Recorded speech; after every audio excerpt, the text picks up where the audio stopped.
Aspirin. Aspirin is an NSAID, anti thrombotic and anti inflammatory drug. अब NSAIDs जो होती हैं इन्हें कहते हैं non steroidal anti inflammatory drug. ये क्या करती हैं, साइक्लोऑक्सीजनेस पाथवे को ब्लॉक करती हैं। अब इस साइक्लोऑक्सीजनेस पाथवे ने नॉर्मली डिफरेंट प्रोडक्ट्स बनाने थे, फॉर एग्जांपल थ्रोम्बोक्सिन A2 बनाना था, प्रोस्टाग्लैंडिन्स बनाने थे, प्रोस्टासाइक्लिन्स बनाने थे। तो ये सारे प्रोडक्ट्स जो हैं ये ब्लॉक हो जाएंगे, इनकी फॉर्मेशन जो होगी वो इनहिबिट हो जाएगी। इसके अलावा एस्पिरिन एक एंटी थ्रोम्बोटिक भी है और साथ साथ एंटी इन्फ्लेमेटरी ड्रग भी है। तो अगर एंटीकोएगुलेंट्स के मैकेनिज्म ऑफ एक्शन की बात करें तो जो एथ्रोस्क्लेरोटिक प्लैक होगा जो कि आर्टरी की वॉल के अंदर होगा, जब वो रप्चर करेगा तो उसकी वजह से थ्रोम्बस बनेगा। अब इस थ्रोम्बस के डिफरेंट कंपोनेंट्स हो सकते हैं। सबसे पहले इसमें प्लेटलेट एडहीजन होगी। जो प्लेटलेट्स होंगे वो आपस में अडेयर करेंगे। अब ये किस तरह अडेयर करेंगे, प्लेटलेट के ऊपर एडीपी आकर बाइंड करेगा। सो प्लेटलेट के ऊपर जब एडीपी आकर बाइंड करता है तो ये क्या करता है, फैक्टर 2A और 3B की एक्सप्रेशन करवाता है। सो फैक्टर 2A और 3B जो होंगे एक्सप्रेस हो जाएंगे और देन इन फैक्टर 2A और 3B को आपस में जो चीज़ बाइंड करके होल्ड करके रखेगी, this is going to be fibrinogen, जो कि बाद में फिब्रिन में कन्वर्ट होगा। और ये जो फिब्रिन है ये सारा जो होगा मैश का फ्रेमवर्क इसको मेंटेन करके रखेगा। सेकंड, इसमें कुछ क्लॉटिंग फैक्टर्स जो होंगे वो एक्टिवेट होंगे। For example clotting factor, tissue factor, factor 12A, 10A, 2A, ये सारे एक्टिवेट होंगे।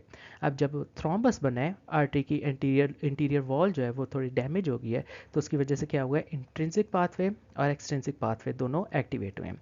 इंट्रिंसिक पाथवे के थ्रू जो होगा वो फैक्टर 7A प्रोड्यूस होगा और एक्सट्रिंसिक पाथवे के थ्रू पहले फैक्टर 12 एक्टिवेट होगा, दिस इज कॉल्ड 12A, फिर फैक्टर 11 एक्टिवेट होगा, this is 11A, and then finally factor 9 जो होगा एक्टिवेट होगा, दिस इज 9A। अभी जो फैक्टर 7A और फैक्टर 9A है ये क्या करेंगे, ये फैक्टर 10 को एक्टिवेट कर देंगे इनटू फैक्टर 10A। अब ये जो फैक्टर 10A है ये क्या करेगा, ये थ्रोम्बिन को एक्टिवेट करेगा। सो factor 10A thrombin, which is factor 2, इसको एक्टिवेट करेगा into 2A in the presence of calcium ions, in the presence of phospholipids and in the presence of factor 5A। अब ये जो थ्रोम्बिन है ये क्या करेगा, ये फिब्रिनोजन को चेंज करेगा फिब्रिन में, जो कि प्लेटलेट का मैश या जो फ्रेमवर्क है उसको होल्ड करके रखते हैं। सो जो फिब्रिन आपस में दो प्लेटलेट्स को through glycoprotein 2A and 3B hold करके रखे, वो फाइनली एक्टिवेट हो गए और उसको किसने किया है, थ्रोम्बिन ने किया है। अब इस सब के अलावा एक और एंजाइम होता है this which is inactive, this is called plasminogen. ये फाइनली एक्टिवेट होता है प्लाज्मिन में और इसको एक्टिवेट कौन कराता है, प्लाज्मिनोजेन एक्टिवेटर्स। अब ये जो प्लाज्मिन है ये क्या कराता है, ये क्लॉट को रिजॉल्व कराता है। So it डिसइंटीग्रेट्स this fibrin molecules. तो ये जो प्लाज्मिन है इसने क्या करना है, फाइब्रिन की डिसइंटीग्रेशन करानी है और क्लॉट जो है उसको सारा रिजॉल्व करा देना है। अब इस सब के दौरान जो प्लेटलेट्स है वो डिफरेंट केमिकल्स प्रोड्यूस कर सकती है। फॉर एग्जांपल साइक्लोऑक्सीजनेस पाथवे के थ्रू ये प्रोड्यूस कर सकते हैं थ्रोम्बोक्सिन A2, प्रोस्टासाइक्लिन्स वगैरह। इसके अलावा डिफरेंट और केमिकल्स एडिनोसिन अपटेक ये लोग कर सकते हैं। Then they have cyclic GMP phosphodiesterase activity.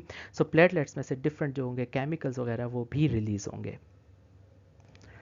तो अब इसमें डिफरेंट स्टेप्स हैं, तो हम हर डिफरेंट स्टेप के ऊपर कोई ना कोई ड्रग देकर इस सारे मैकेनिज्म को ब्लॉक कर सकते हैं। सो फर्स्ट ऑफ ऑल जो साइक्लोऑक्सीजनेस पाथवे का जो चीज़ ब्लॉक करेगी that is going to be aspirin. तो एस्पिरिन क्या करेगी, साइक्लोऑक्सीजनेस को ब्लॉक करेगी, जिसकी वजह से थ्रोम्बोक्सिन A2 भी फॉल कर देगा और प्रोस्टासाइक्लिन PGI2 भी फॉल कर देगा। अब क्योंकि थ्रोम्बोक्सिन जो होता है ये प्लेटलेट से निकलता है और प्लेटलेट्स में कोई न्यूक्लियस नहीं होता, तो ये प्लेटलेट्स डिवाइड नहीं कर सकते और थ्रोम्बोक्सिन की जो क्वांटिटी है वो लो ही रहती है। लेकिन जो प्रोस्टासाइक्लिन है ये एंडोथेलियल सेल से निकलता है, तो जब ये ब्लॉक होता है तो एंडोथेलियल सेल्स के अंदर न्यूक्लियस होता है, वो डिवाइड करते हैं, न्यू एंडोथेलियल सेल्स बनाते हैं जो कि एस्पिरिन के अंडर कंट्रोल नहीं होते, और देन वो प्रोस्टासाइक्लिन जो है वो सिक्रीट करते हैं और अल्टीमेटली जो प्रोस्टासाइक्लिन है वो इंक्रीज कर जाता है और थ्रोम्बोक्सिन जो है वो डिक्रीज ही कर जाता है, जिसकी वजह से जो ब्लड थिनिंग का इफेक्ट है एस्पिरिन की वजह से वो आता है।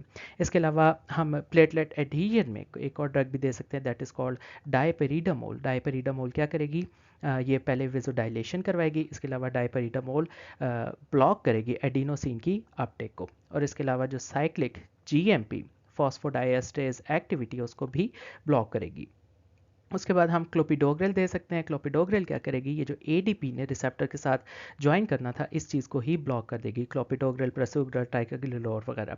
इसके अलावा हम एपिक्सीमैब दे सकते हैं, एप्टीफिबाटाइड दे सकते हैं, और ये क्या करेगी, जो फैक्टर 2b और 3a ने बाइंड करना था फाइब्रिनोजन के साथ, इसको ब्लॉक करेगी। सो एपिक्सीमैब, एप्टीफिबाटाइड इस चीज़ को ब्लॉक करेगी। देन हम वाफरीन दे सकते हैं। जब वाफरीन देंगे तो वो जो टिश्यू क्लॉटिंग फैक्टर 2, 7, 9 और 10 है ये ब्लॉक हो जाएंगे। क्यों? क्योंकि वार्फरिन जो है वो विटामिन के एपॉक्साइड रिडक्टेज को ब्लॉक करेगी, जिसकी वजह से ये सारे फैक्टर्स जो है वो फॉल कर जाएंगे।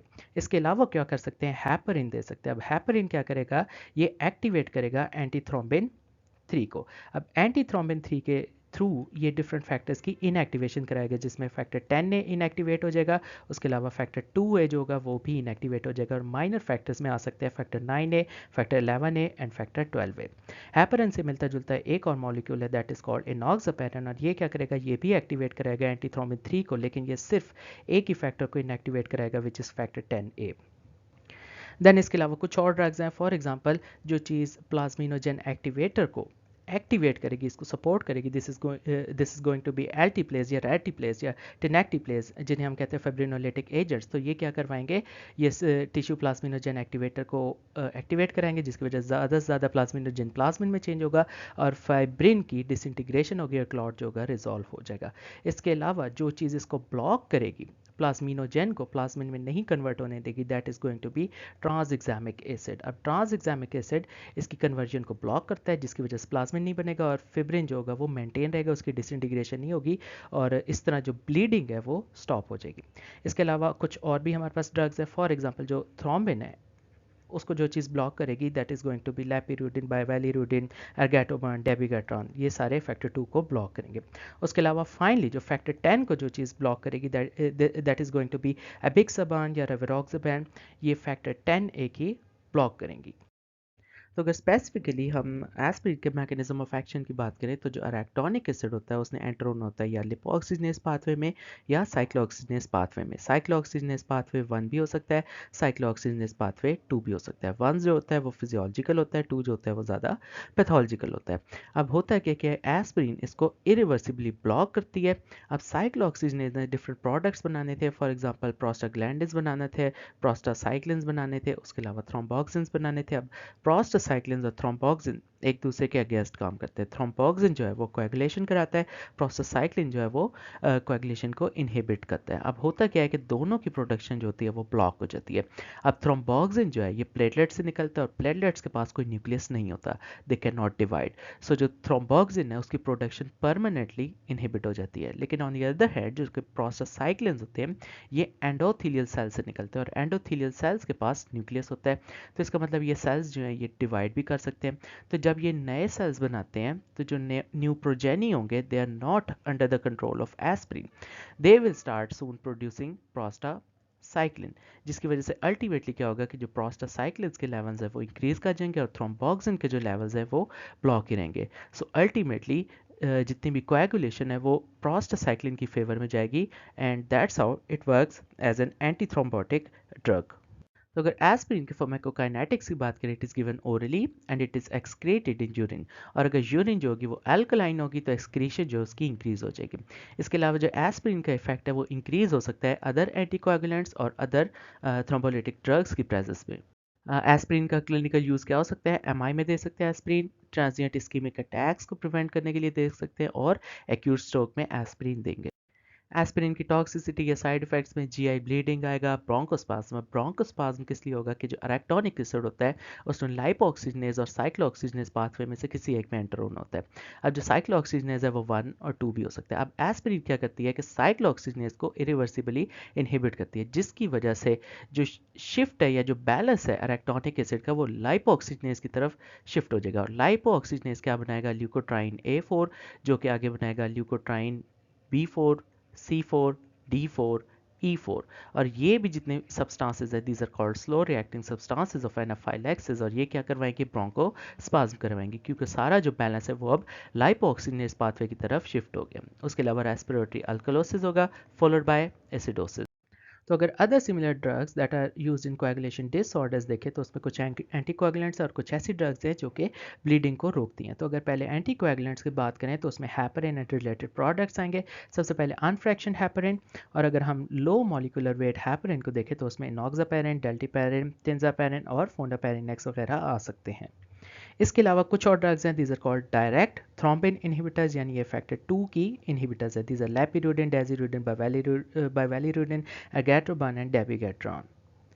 Then we have direct factor 10A, यानी 10A फैक्टर्स को इनएक्टिवेट करने वाले, these are going to be rivaroxaban, apixaban and edoxaban. फिर हमारे पास आता है warfarin. Now this warfarin is a coumarin antagonist, और ये क्या करता है, विटामिन के एपोक्साइड रिडक्टेज को ब्लॉक करता है, जिसकी वजह से फैक्टर 2, 7, 9 एंड 10 जो होंगे वो ब्लॉक हो जाएंगे। फिर इसके बाद कुछ थ्रोम्बोलिटिक एजेंट्स आते हैं। थ्रोम्बोलिटिक एजेंट्स को हम दो टाइप्स में डिवाइड कर देते हैं। First of all TPA analogues and then we have streptokinase. TPA which is tissue plasminogen activator analogues, तो इसमें एल्टीप्लेज, रेटिप्लेज, इनएक्टिप्लेज आएंगे, and in streptokinase we have streptokinase.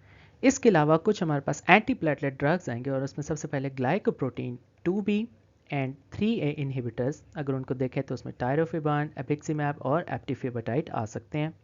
Then we have ADP inhibitors, जो platelets के ऊपर ADP ने आकर bind करना होता है रिसेप्टर पे, ये उनको इनहिबिट करेंगे। उसमें आ सकते हैं क्लोपिटोग्रल, प्रेसुग्रल, टेक्लोबिडिन और टाइकाग्लेरोर।